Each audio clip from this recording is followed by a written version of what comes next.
right-wing creators and companies are effective at using rage bait. Right-wing creators and companies, very effective at using rage bait because it's easy to be ignorant. It's the intellectual path of least resistance. I don't necessarily need to appeal to those who will oppose this view. So Dunkin' Donuts, America runs on Dunkin'. And then they start talking about genes, genetics. I got this tan from genetics. That has nothing to do with coffee. It's a dog whistle. But who's doing the reports? If the demographic that brings me the most money is also the demographic that aligns with MAGA, I appeal to them.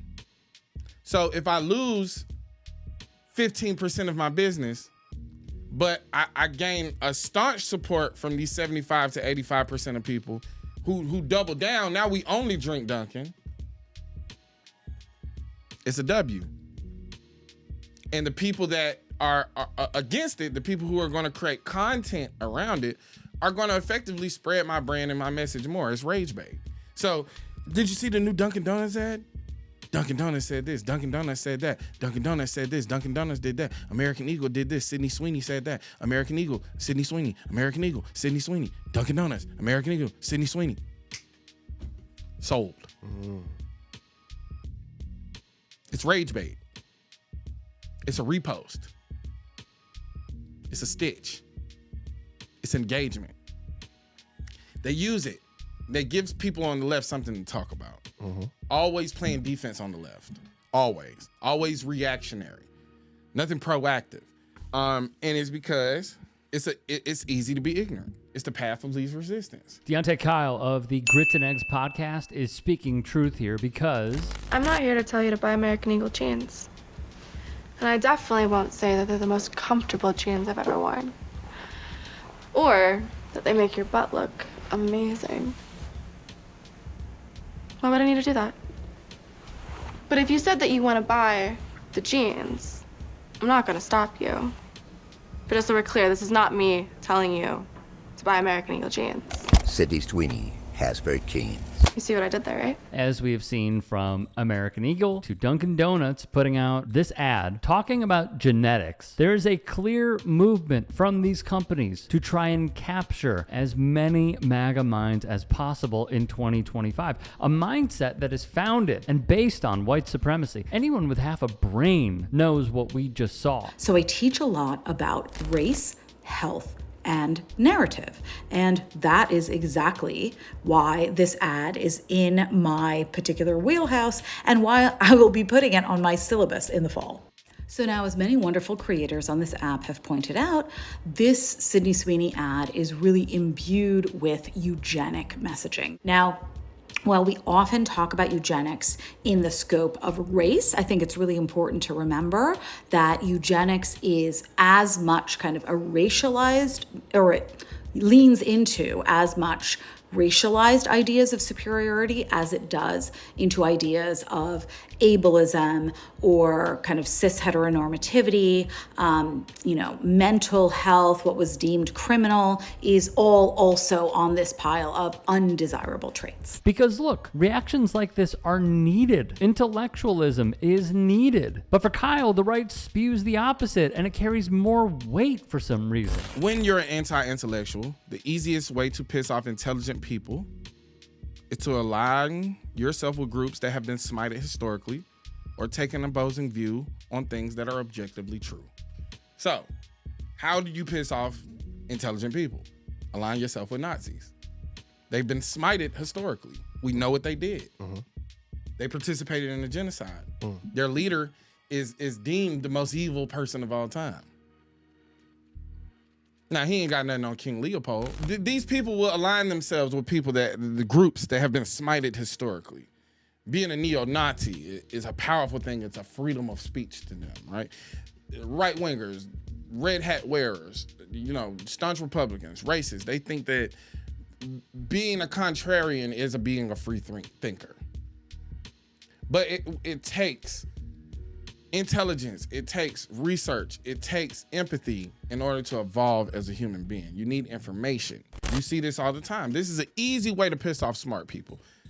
Take a fact and deny it as a fact. Undeniably a true strategy of the right. I mean, recall this. You believe this is on them, that you would have, that you guys have not delayed the interviewing, delayed the negotiations with Mr. Yes, Mueller. each time by 3 or 4 days so we could write a letter in response. They have taken 2 to 3 weeks to get back to us. So what I have to tell you is, look, I'm not going to be rushed into having him testify so that he gets trapped into perjury.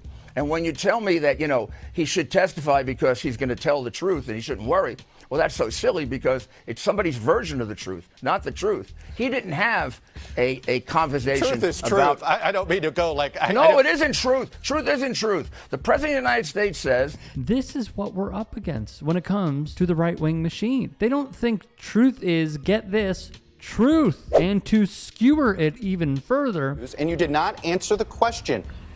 I did answer your question. No, you did not. You did not answer the question of why the president asked the White House press secretary to come out in front of the podium for the first time and utter a falsehood.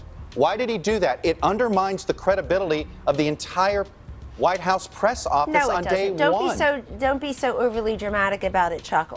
You're saying it's a falsehood, and they're giving Sean Spicer, our press secretary, gave alternative facts to that. But the point remains. Wait a minute. Alternative facts? Alternative facts, 4 of the 5 facts he uttered.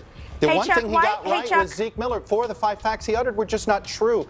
Look, alternative facts are not facts.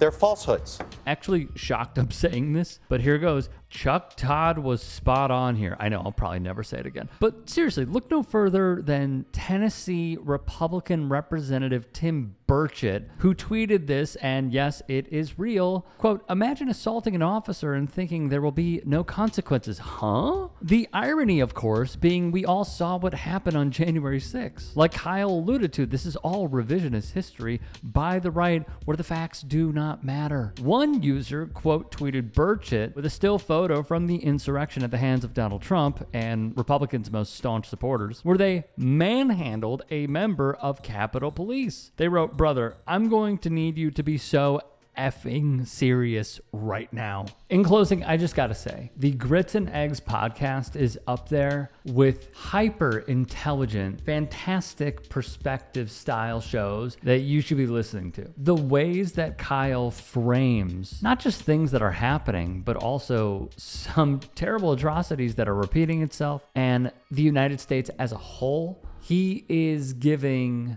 history lessons with introspective thought on various issues that will only make you think outside the box that much more. I co-sign this show 1000%. Please go support him. Please go listen to the show. Thank you. Hey, I appreciate you watching. Now, if you can, please do become a channel member by going to youtube.com/TYT Sports and clicking the join button. If that's too much for you, you can just go to tyt.com/join to become a member. It helps all of us out here at the Young Turks and keeps our network afloat. In addition, you could follow me on my socials on Twitter, Instagram, and TikTok. Appreciate the love. Have a great day.